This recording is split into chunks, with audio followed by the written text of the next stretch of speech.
All right, in today's video reference, we're going to learn about scatter plots, line of best fit, and correlation. So you just watched a video from EHA where the gentleman shared the difference between positive, negative, and no correlation. And that's pretty similar to slope. So basically here, scatter plots represent data. So you're copying this down.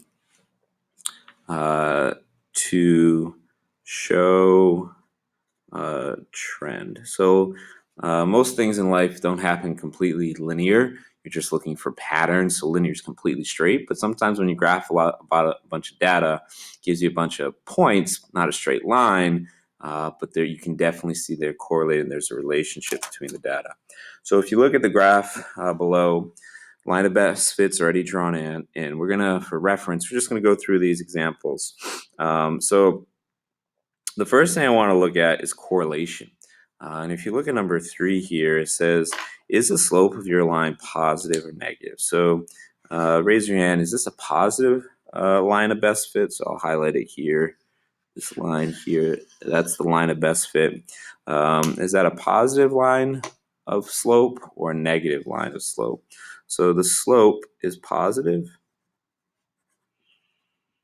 So if the slope's positive, you can say the correlation, sorry about my spelling, is positive. And then would you say this is highly correlated or not highly correlated? I would say it's highly correlated because, I mean, look how tight all these points are to the line. There's definitely a strong relationship between, and I forgot to mention, this is dollars that you earn and the hours that you work. So basically that makes a lot of sense. The more hours you work, the more money you should make. So I'm going to say positive correlation, and I'll put highly at the top. So it's a highly correlation that's positive, if that makes any sense. All right, so now let's go through here and see if we can use this line of best fit to make some predictions. So kind of in compacted math, we call, if you make predictions that are on the line, that's interpolation. If you make predictions that are off the line, that is extrapolation. So how many dollars did Jim work for 5 hours? I mean, how many dollars did he earn for working 5 hours? So basically, you're going to go over to 5 hours here, right? And I'll do this here in red. So this is the line. You're going to go up to the line and over. So using the line of best fit, it does just so happen to line up on a dot. How much money did Jim earn? Yeah, $48. Okay, let's make another prediction. 10 hours. So 10 hours, we're going to go here. There's a little extrapolation because technically it's now we're away from these dots. So we're going to go up, and then we're going to go over, and it looks like $72. Okay, so now we're going to kind of go back to for number 4. According to the line, when Jim's hours increase by 5, how much do his earnings increase? So well, let's take a look. At 0 hours, he made 0 hours, so we'll go by 5s. At 0 hours, he made $24. And then at 5 hours, he made $48. And at 10 hours, he made $72. So if we look for that pattern, sorry, I'll slow down if you didn't copy that. How much was it going up by each time? So according to the line, every 5 hours, his earnings increase by $24. $24. Okay. So in number 5, we're actually gonna write an equation. This is line of best fit. So now we're gonna go way back into linear relationship world. Y equals m, who can finish the rest of this equation from back in, January? Mx plus b. All right. So first thing I'm going to do is get the slope of this line. It says use 0, 24, and 5, 48.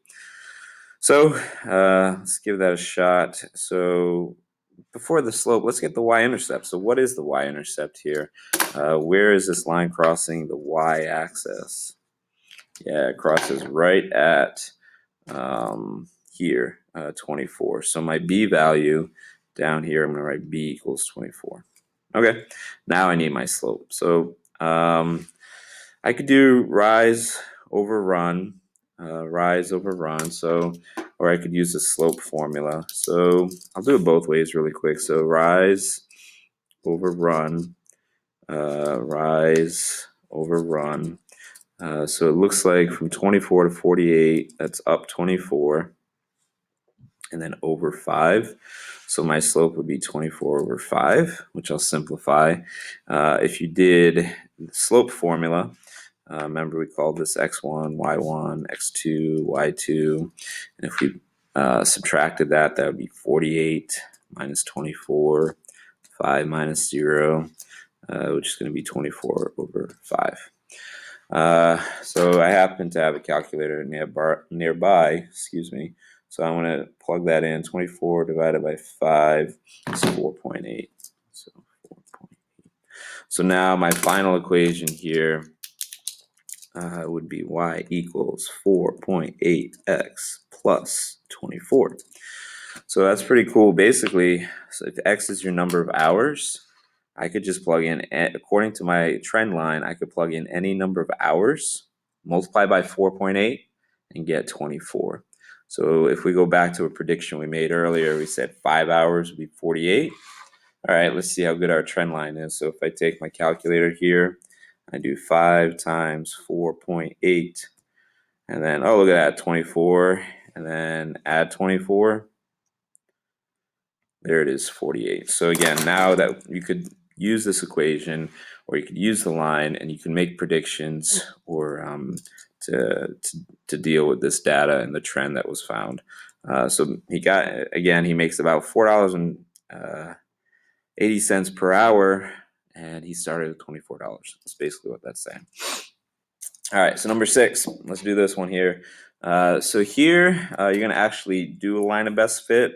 We're going to plot this data and make a line of best fit. So let's plot the data first. So I'm just going to go 1 point at a time, and hopefully you can keep up. So again, this is your y, this is your x axis. So first coordinate here, just kind of doing the coordinates this way. -2, +2, dot. -2, +3, dot. -1, +2, 0, 1. So I can already see a correlation happening here. It's not a straight line, but I can already kind of predict this is either positive or negative. Where was I here? 1, 0, 1, 1, 1, -1, 2, -1, 2, -2, and then 3, -2. All right, so hopefully I didn't make any mistakes, and raise your hand. First thing I always like to decide when I look at data, is this positive or negative correlation? So let's write this down, negative correlation. I have no clue how to spell correlation right now, but I bet you do. Negative correlation. So great. So now this is kind of like the gray area of math. We don't like much gray area in math, but there's a way with a computer or in compacted math, we've used graphing calculators to calculate line of best fit. But for now, we're just going to estimate. You want to have the same amount of points above and below. So I don't know, maybe something like this. So that's how you do line of best fit. You're going to see some more examples. Again, this could have maybe been tilted this way a little bit, wouldn't have been wrong. But then you could make predictions like at -3 according to here. I'm sorry, 3, this would be about like negative 1.5, and so on and so forth. Again, this is just a little bit of a reference intro. You're about to watch some videos on YouTube, some more examples, and then you'll do your classwork on pages, goes on here, 40, and continued. So hope this helps, and good luck with the lesson here.